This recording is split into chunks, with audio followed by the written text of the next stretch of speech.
verso de número 4. Vejamos o que diz a palavra da verdade e o Evangelho da nossa salvação.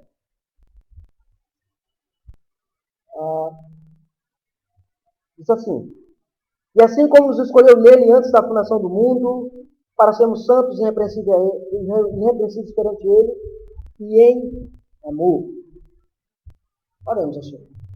Senhor nosso Deus e eterno Pai, queremos louvar a Deus por estarmos aqui a Deus nesta noite.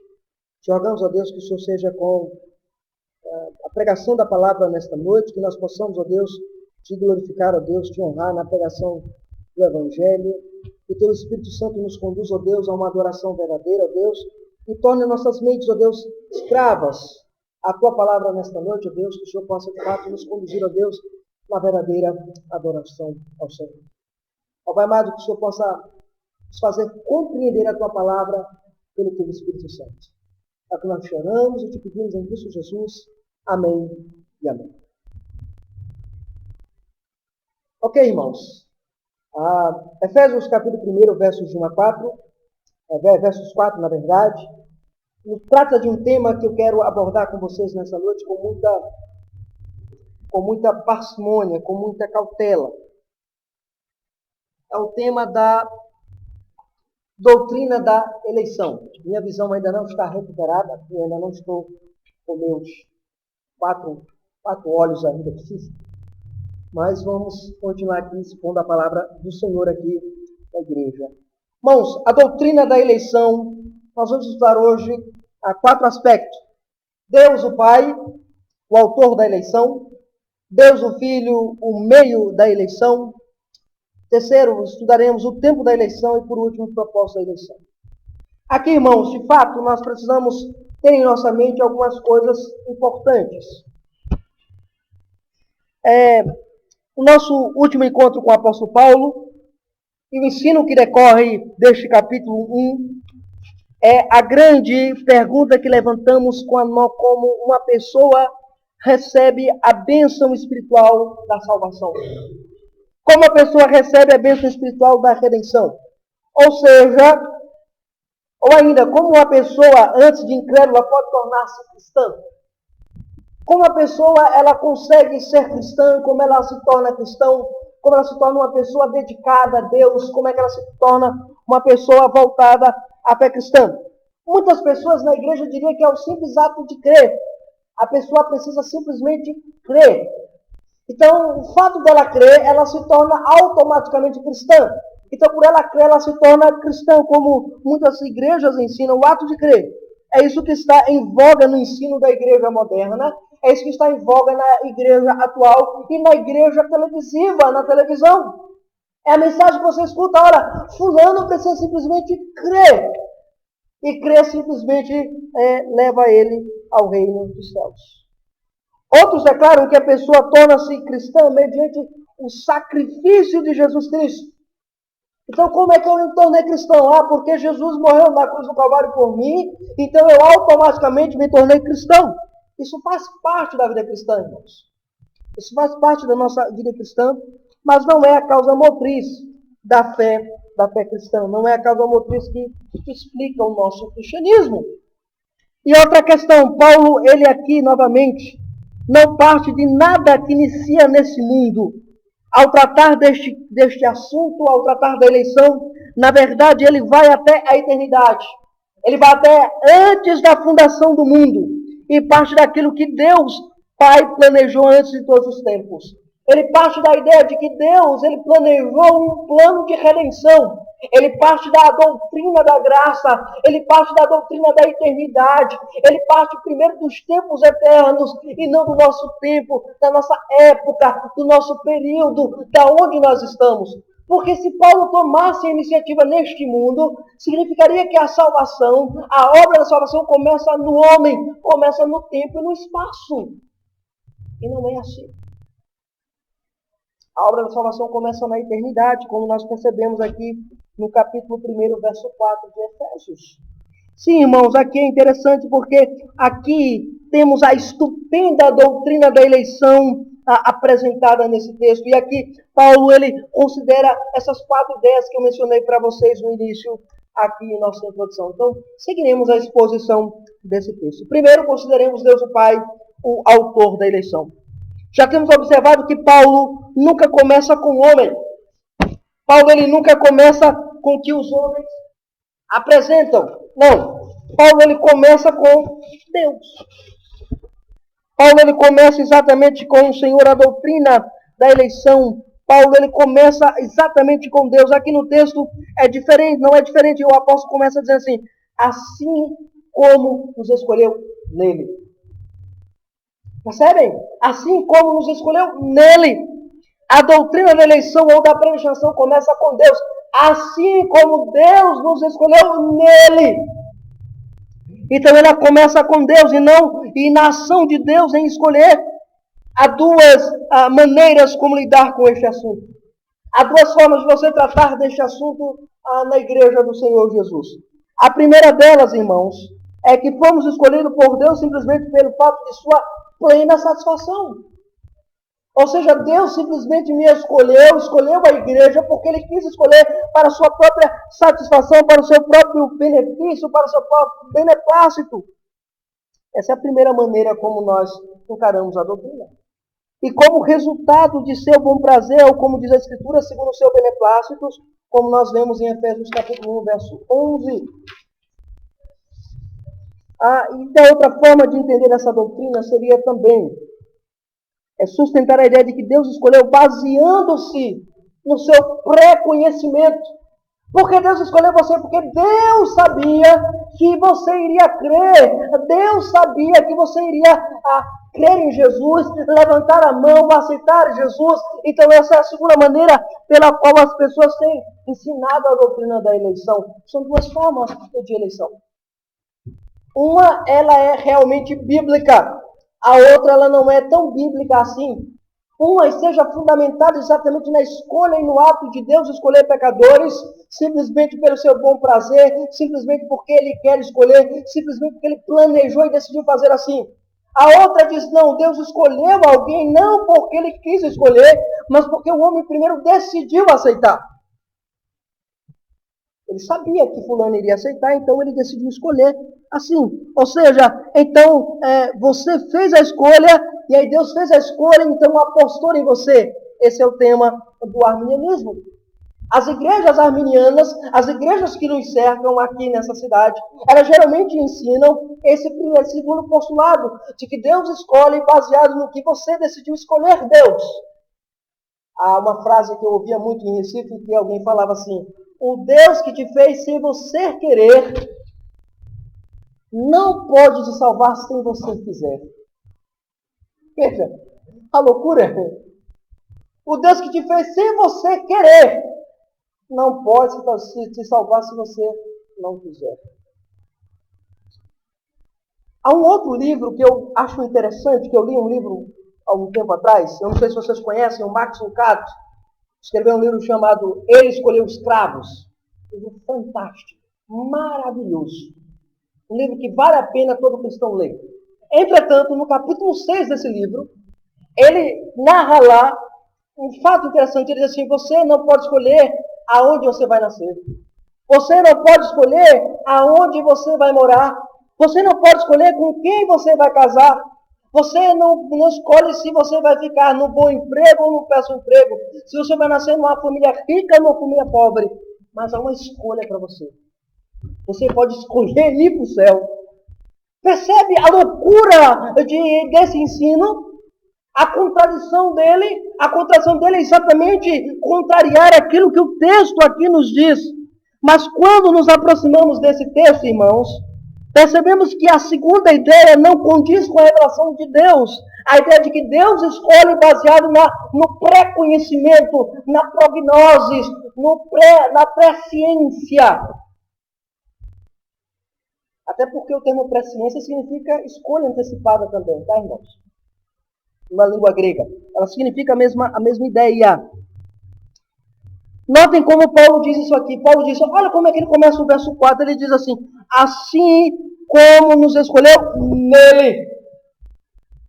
O verbo grego aqui empregado, irmãos, é o verbo exerexato, que significa exatamente escolher, selecionar, e implica na escolha de uns e na rejeição de outros.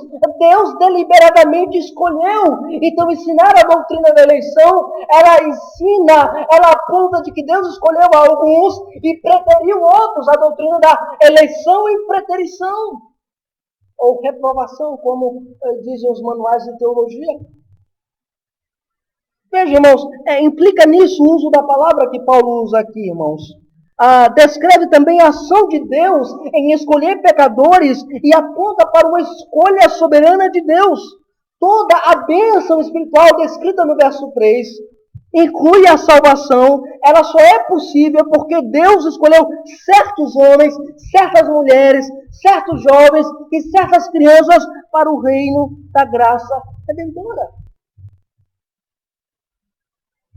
Veja, isso aqui é importante. Pastor, essa doutrina é muito forte. Lembra-me do tempo de seminário? Rapaz, eu nunca vou pregar essa doutrina na igreja. Eu perguntava, por quê? Porque é um assunto muito complexo, muito.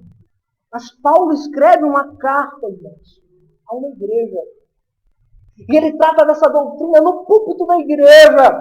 Essa doutrina não deve ser confinada nos seminários, nos centros acadêmicos. Essa doutrina tem que ser ensinada para fortalecer a fé da igreja, para que a igreja tenha a sua identidade, para que a igreja tenha a própria convicção do que é crer na doutrina da eleição e da predestinação do Senhor. Irmãos, a Bíblia simplesmente afirma a verdade de que Deus fez uma escolha. E não há como discutir com Deus nesses aspectos, irmãos. Ele escolhe pecadores, ele escolheu pecadores, ele escolheu você para segui-lo e para amá-lo. Devemos reconhecer essa doutrina como sendo uma doutrina de Deus. Não como ensinou Malafaia durante os anos de 1900 e algumas coisas e disse que era a doutrina de demônios. Não, irmãos, é a doutrina de Deus. Ela nasce no coração de Deus. Ela vem do coração de Deus para nós. É a maneira pela qual Deus viu-me morto em delitos e pecados, arruinado no pecado, estragado pelo pecado, acorrentado pelo pecado, e Ele decidiu me amar. Ele decidiu salvar você para que você pudesse segui-lo hoje. Isso é a doutrina da eleição. Essa é a doutrina da verdade do Evangelho, irmãos. Isso nos leva um passo mais adiante, irmãos. E nos exorta a rejeitar todo pensamento que diz que não entendemos o que Deus está fazendo, ou todo pensamento de que acusa a doutrina de ser injusta. Lembre-se, Deus é quem nos escolhe e não somos nós quem escolhemos. Lembre-se disso. Lembre-se do que o Senhor Jesus ensinou em João capítulo 15, verso 16. Não foi vocês que me escolheram, pelo contrário, eu escolhi a vós e vos designei para que vades dê fruto e o vosso fruto permaneça. A fim de que tudo quando vocês pedirem a Deus o Pai, em meu nome Ele vos conceda. Está lá na palavra. Não é você que escolhe, é Ele quem escolhe. Não é você que decide, é Ele que decide. Não é você que determina, decreta. Eu decreto isso, eu decreto aquilo. Não, quem decreta é Deus. Então o primeiro pressuposto é que Deus, o Pai, Ele é o autor da eleição. É Ele que planeja a eleição. Não é ninguém mais. Segundo lugar, a partir desse texto nós podemos aprender também que Deus, o Filho, é o meio pelo qual essa eleição é processada. Isso nos leva para o segundo aspecto a ser encarado sobre este assunto. É que a doutrina aqui enunciada, irmãos, nesse texto, não fala apenas que fomos escolhidos. Ela também nos diz onde somos escolhidos. Ela nos diz aonde fomos eleitos, onde se manifesta a nossa predestinação. Deus não nos separou do mundo, da humanidade. Aliás, Deus nos separou do mundo e da humanidade em Cristo Jesus. Ele nos separou do mundo e da humanidade em Cristo.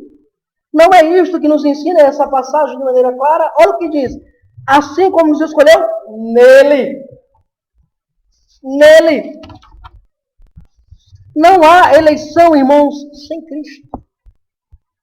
Não há eleição à parte de Cristo. Não há eleição sem o Senhor Jesus. Alguns teólogos, às vezes, nos debates que eu participei na minha cidade, geralmente as pessoas dizem assim, os arminianos, eu creio na eleição da igreja. O que é igreja? Eu creio na eleição, mas a eleição em Cristo. Desde quando nós presbiterianos ensinamos que a eleição é a parte de Cristo? Desde quando? Irmãos, não há eleição sem Cristo. O ensino da Escritura é que Deus deu o seu filho para que ele pudesse salvar. É isso que ensina João 3,16. Porque Deus amou o mundo que deu o seu filho. Deus deu o seu filho. A eleição se mostra quando o Pai chama os pecadores e os resgata em Cristo Jesus. E ele o chama e o entrega a Cristo. Ele chama você e entregou a Cristo para que Cristo cuidasse, para que Cristo lhe nutrisse, para que Cristo lhe alimentasse, para que Cristo fosse o seu cabeça, para que Cristo fosse o seu Senhor.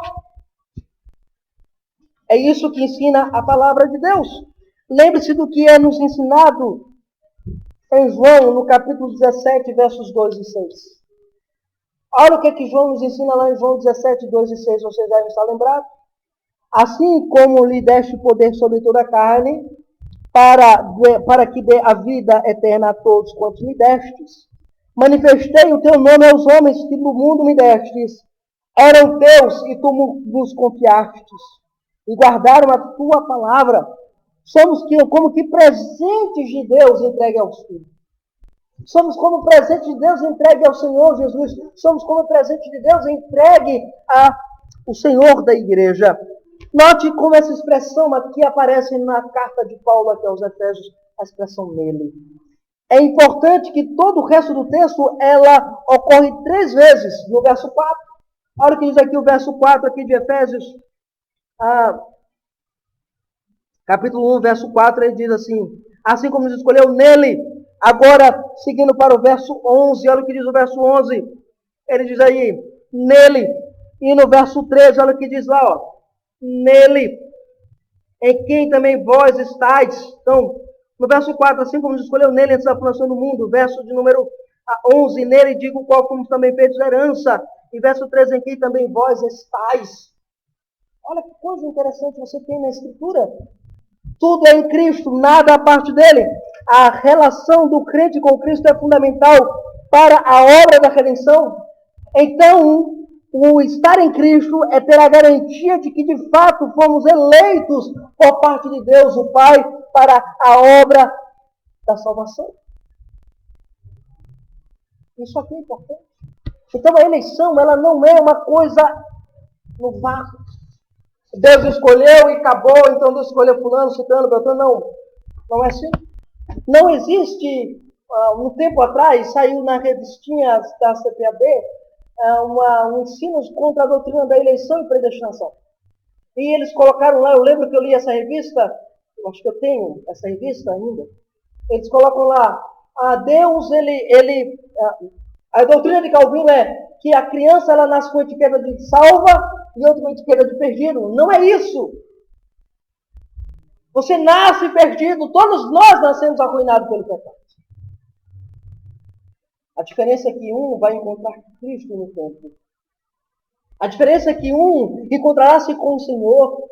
A diferença é que Cristo morreu por um, a ponto de que no tempo fulano encontrará a salvação, tanto é que é a eleição para a salvação. Não é eleição salvo, ele não nasceu salvo. Nós nascemos perdidos, nós nascemos em pecado, nós nascemos totalmente depravados. Mas no tempo Deus nos escolheu na eternidade, e no tempo Deus disse, olha, você vai conhecer o meu Filho, Jesus Cristo. E você vai amá-lo com todo o seu coração. Você vai tê-lo como o seu tudo. Você vai tê-lo como o seu único Redentor. Você vai amá-lo e abraçá-lo e vai querer honrá-lo mais do que a própria vida. Você vai querer glorificá-lo mais do que você imagina. Você vai conseguir encontrar felicidade e alegria, mesmo quando a tristeza bate na sua porta, porque você tem Ele. Isso é que ensina a eleição. É isso que ensina a doutrina da predestinação. É uma doutrina que consola o nosso coração, que diz que tudo que nós só somos porque Deus quis assim.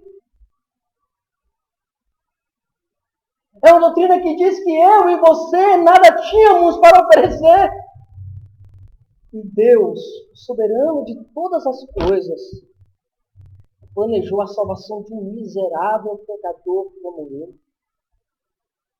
Quem nunca ouviu Amazing Grace aqui? Traduzindo Graça Maravilhosa, quem nunca ouviu essa música?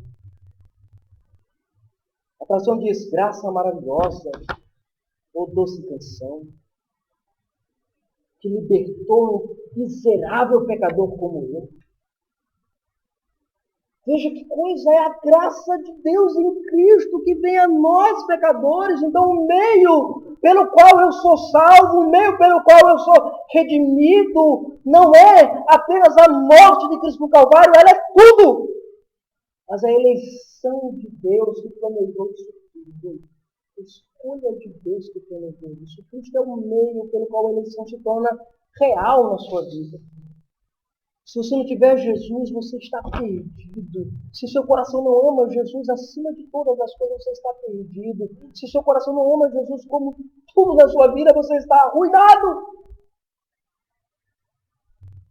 Então eu convoco a você nesta noite.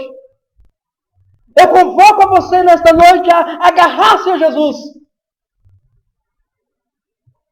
Entender que Ele é tudo na sua vida. Pode faltar o pão, pode faltar o sol, só não pode faltar Jesus na vida do crente. Porque Ele é, sim, o fundamento da tua eleição. Ele é a certeza. Pastor, eu não tenho dúvida, pastor, eu tenho dúvida se eu sou crente. Eu tenho dúvida se eu sou eleito, pastor, o que é que eu faço? Você ama Jesus? Jesus é o fundamento da sua vida, então você é eleito. Mas se Jesus não faz diferença na sua vida, se Jesus não é o tudo na sua vida, se Ele não é o meio pelo qual você se aproxima do Pai, você é pobre, você não tem nada, você é o mais miserável de todos os homens, porque não tem contato íntimo e pessoal com o Senhor Jesus. Isso nos leva para a nossa terceira implicação desse texto. Veja, nós vimos que Deus o Pai é o autor da eleição. Vimos também que Deus o Filho, Ele é o meio pelo qual essa eleição ela é processada. Agora, chegamos à nossa terceira implicação, que é o tempo da eleição. O tempo dela. Quando se dá? O terceiro aspecto a respeito da eleição diz respeito ao seu tempo. Quando se deu a eleição? Quando foi que Deus, de fato, planejou a eleição e a predestinação dos homens? O arminiano diz que é no tempo. Deus não sabe. Aí tem outro grupo chamado teólogos relacionais. Que aí você vai ter o Ed Renekiewicz, né? O Ricardo Goldin. O Ed Renekiewicz e o Ricardo Goldin. Ricardo Goldin é um cara inteligentíssimo. Ricardo Goldin dispensa comentários. O pastor que era da Assembleia de Deus, só da Assembleia de Deus, fundou a igreja, a Assembleia de Deus Bethesda, que é totalmente uma versão reformada que seria da Assembleia de Deus. Mas aí depois ele entrou no movimento do teísmo aberto. Pastor, o que é o teísmo aberto? Deus não sabe o futuro. E Deus não sabendo o futuro, então, se Deus não sabe o futuro, eu construo o futuro com Deus. Deus não sabe o que eu vou fazer daqui a 10 minutos, porque se Deus souber, é violação do meu livre-arbítrio. Eles são coerentes. São coerentes. Só que eles tiram de Deus o atributo da onisciência, então Deus já não é Deus. Entendem o problema? Então, aqui você tem o tempo. Quando é que se dá? Os arminianos dizem que se dá, a escolha se dá, a eleição se dá quando eu creio. Os relacionistas, ou os teólogos relacionais, ou os teístas abertos, eles nem isso têm. Eu caminho com Deus, eu vou me aperfeiçoando com Deus, e Deus vai aprendendo comigo, e Deus vai aprendendo comigo, e eu aprendo com Deus. Mas o apóstolo Paulo aqui em Efésios, no capítulo 1, verso 4, ele diz assim, olha, assim como nos escolheu nele antes da fundação do mundo. O apóstolo Paulo responde dizendo que é antes da fundação do mundo. Daqui nós aprendemos algumas coisas interessantes. Primeiro, que a eleição não se dá no tempo e no espaço conforme conhecemos. A eleição não se restringe aos minutos da humanidade. Lembram lá o famoso livro da vida? Ah, quando eu me tornei crente, irmão. Quando eu levantei a mão a aceitei Jesus. Eita, não esqueço mais. Repita comigo, João. Pois não, pastor? Repita. Senhor Jesus, hoje eu entrego a minha vida aos teus pés. Escreve meu nome no livro da vida. Nesse momento. Não! A Escritura diz que o livro da vida, ele tem os nossos nomes escritos antes da fundação do mundo. Apocalipse 13, verso 8. Então, nossos nomes já estão escritos antes da fundação do mundo, lá no livro da vida. Não tem esse negocinho de Deus estar escrevendo no momento que o fulano se converte. É mentira, é antibíblico, é anticristão, não tem fundamento na palavra. O fundamento aqui, irmãos, é que a eleição, ela dá-se única e exclusivamente na eternidade. É a eternidade, é Deus da eternidade quem planeja antes da fundação do mundo. Quem gosta de filosofia, como eu gosto, entende o que Paulo está dizendo aqui. E ainda que você não gosta, você entende. É antes que o mundo existisse. O que havia antes do mundo existir? Deus. Tem um canto que nós cantamos, eu não sei se aqui canta, né? Eu acho que é o hino 18, nosso cenário, né? Deus, somente Deus, né? Sustenta o trono do universo. Hino maravilhoso. Então Deus, e somente Deus, sustenta o trono do universo. Veja que coisa interessante, irmãos. Ao declarar isso, irmãos, aqui Paulo está mostrando que a eleição, ela não está alimentada ou limitada ao tempo que nós conhecemos. O apóstolo nos diz que o tempo da eleição está na eternidade passada. E aqui é aquela velha discussão filosófica. A eternidade passada, a eternidade presente e a eternidade futura. Para mim, vai dar tudo a eternidade. Mas vamos usar aqui o termo eternidade passada antes que a própria eternidade não existia. Entendem? Se eu disser que a eternidade ela existe concorrente com Deus, então a eternidade é divina tanto quanto Deus. Então Deus, ele é eterno, ele cria a eternidade no tempo para que nós pudéssemos ter uma noção de tempo para nós. A nossa noção de tempo, ela é noção de tempo por causa da eternidade. Então, antes da eternidade existir, a eternidade passada, Deus decidiu escolher. Aqui no grego nós temos a seguinte expressão, ele diz, pro kataboles cosmou, antes dos fundamentos do mundo. O significado da expressão é desde a eternidade, ou antes que o mundo fosse criado, antes que o mundo fosse alicerçado, antes que o mundo viesse à existência. Então a eleição tem o seu tempo na eternidade. Então não me venha dizer que foi no ato que fulano levantou a mão que ele foi eleito. Não. Ele é eleito na eternidade. Ele é escolhido na eternidade. O tempo é eterno. Foi na eternidade que Deus planejou a eleição dos homens para a salvação. Isso é importante para nós. Por quê? Porque isso tira de nós o orgulho. O que nós estávamos fazendo na eternidade? Nada. Nós nem existíamos na eternidade. A não ser que sejamos espíritas. Os espíritas que acreditam nisso, né? Acreditam que nós estávamos lá no tempo eterno, lá na eternidade lá atrás, e que os nossos corpos assumiram formas humanas mediante a encarnação. Né? Isso aí é uma heresia braba, que também foi ensinada na igreja, viu, irmãos? Teve um herege na igreja que tentou ensinar isso na igreja, chamado Orígenes. Veja, mas o apóstolo Paulo, de maneira muito clara, ele nos ensina, ele nos aponta que a eleição se dá na eternidade. Então não tente tentar, quando foi que eu me tornei crente? Eu me tornei crente. João se tornou crente no dia 16 de janeiro de 1996. E no dia 16 de fevereiro de 1997 foi batizado nas águas. E ainda com o Espírito Santo, ainda falou em línguas. Não, isso não importa. O que importa é que Deus escolheu as pessoas, João foi escolhido por Deus na eternidade para crer no Evangelho naquele dia. Entendem? É assim que funciona. É dessa forma que funciona. Não sou eu que controlo o tempo de Deus. É Deus quem controla o meu tempo. É Deus quem controla a minha vida. Isso nos leva para a nossa última lição que nós aprendemos nesse texto. Aprendemos o propósito da eleição aqui também. Isso nos leva para a finalidade dessa escolha divina. É nos dito aqui que somos e que fomos eleitos. Olha só que coisa linda aqui, ó. No nosso texto, fomos eleitos para sermos santos e irrepreensíveis perante Ele e em amor. O que Paulo quer nos dizer aqui, irmãos? O que Paulo quer nos ensinar aqui? O que o apóstolo Paulo quer nos ensinar?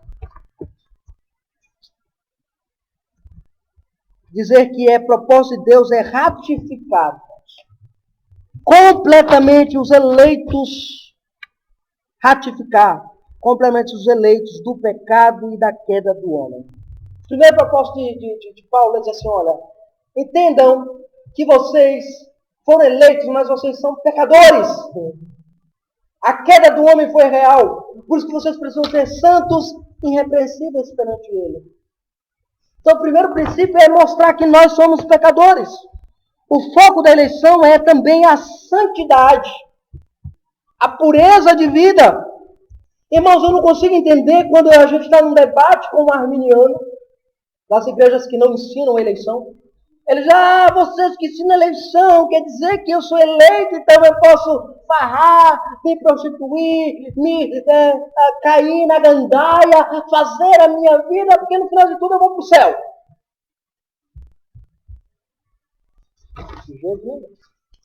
Não é isso que nós ensinamos. A eleição, irmãos, ela visa promover a santidade da igreja. A santidade dos indivíduos, a pureza na vida cristã e a santidade da igreja e não do pecado. Muitos há que dizem que a doutrina da eleição, irmãos, incentiva a práticas pecaminosas, a práticas luxuriosas. Então essa doutrina não pode ser uma doutrina de Deus. Pelo contrário, ela é de Deus porque ela me motiva, ela me ensina, ela me leva, me conduz à santidade.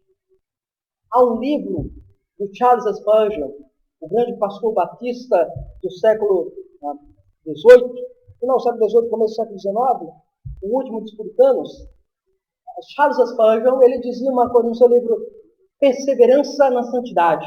Se você não conhece esse livro, procura esse livro, lê esse livro é maravilhoso. Ele diz uma coisa interessante, um sermãozinho que ele pregou na igreja dele, no Metropolitan Tabernáculo. Ele diz lá, se nós, como crentes, na eleição, quiséssemos viver da maneira que queremos, jamais cometeríamos pecado. Percebe? Ora, uma vez que você é eleito, uma vez que você é predestinado para a vida, qual é o desejo do seu coração? Entristecer a Deus o Pai? Desonrar a Deus o Filho? Blasfemar de Deus o Espírito Santo? Não. O seu desejo é honrá-lo. O seu desejo é glorificá-lo. O seu desejo é ter fazer o coração de Deus se alegrar com você. É poder ouvir o testemunho de Deus, visto ali o meu servo, a minha serva, homem temente a Deus, mulher temente a Deus, íntegra e que se desvia do mal. Olha que coisa! O testemunho de Deus sobre você. Isso aqui, irmãos, é fundamental para nós. Santidade é fruto da eleição.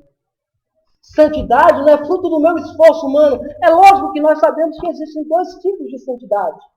A santidade posicional, aquela que eu tenho em Cristo eu sou santo. E a santidade progressiva, aquela que é por meio da leitura da palavra, da oração, da dedicação, da comunhão dos santos e tudo mais. Mas aqui Paulo está focalizando o propósito da eleição, santidade. Por que Paulo diz isso? Olha, não pensem que porque vocês são eleitos, que vocês vão para o céu de todo jeito, à torta e à direita. No céu não entra pecador, no céu entra santo. Charles Spurgeon, no outro livrinho dele que é interessante, ele diz assim: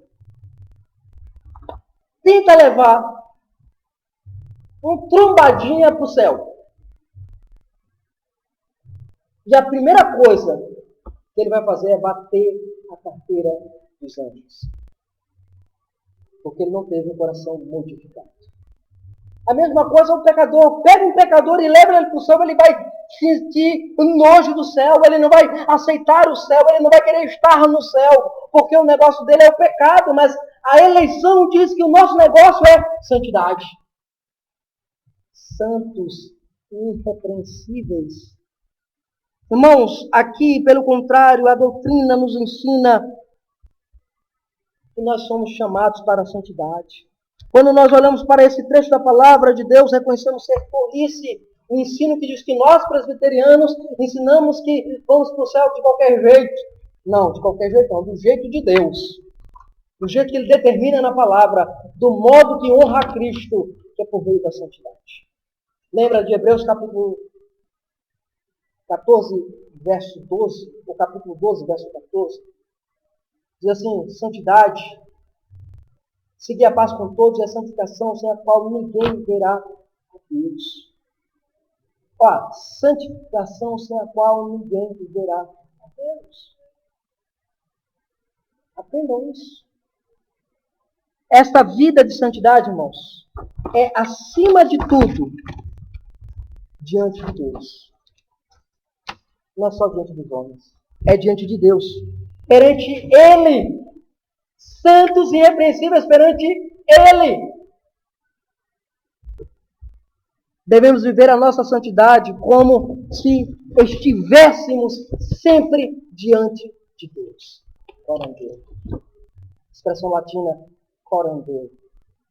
Esteja sempre na face de Deus.